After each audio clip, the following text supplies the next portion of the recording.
नमस्कार MBC news को स्वागत करुछि सौंदर्या आसिबा संपूर्ण खबर को महंगा पड़ी पालक पनीर गरम को विरोध पालक पनीर विवाद 2 कोटी क्षतिपूरण होइछि। अमेरिकार कोलोराडो बोल्डर विश्वविद्यालय रे गवेषक भाव काम करुवा 2 भारतीय को पालक पनीर गरम करी खाइबा को बारण करा जायतिला। 2023 मसीह से गवेषणा करुवा विभाग रे पालक पनीर गरम करथिले, तेबे एथिरु खराब गंध बाहरुवा कही सेमानंकु बारण करा जायतिला। विभागर किछि सदस्य बारंबार सेमानंकु खाद्य गरम करने को बारण करिबारु 2 गवेषक कोलोराडो अदालत को द्वारस्थ होइतले।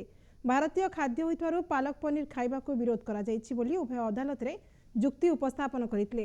प्राय 2 वर्ष धरी एही मामला अदालत रे विचाराधीन रहिबा परे 2025 मसीहा सेप्टेम्बर मासरे विश्वविद्यालय मामला रफादफा करबा को राजी होइतला। क्षतिपूरण भावे 2 गवेषकंकु प्राय 2 कोटी टंका सर्टिफिकेट देबा को राजी होइतला विश्वविद्यालय। तेबे सेमानंकु भविष्य रे आउ सेही विद्यालय रे पढ़िबा को किंबा चाकरी करबा को सुजोग मिलिबो नाही बोली शर्त रखा जायछि।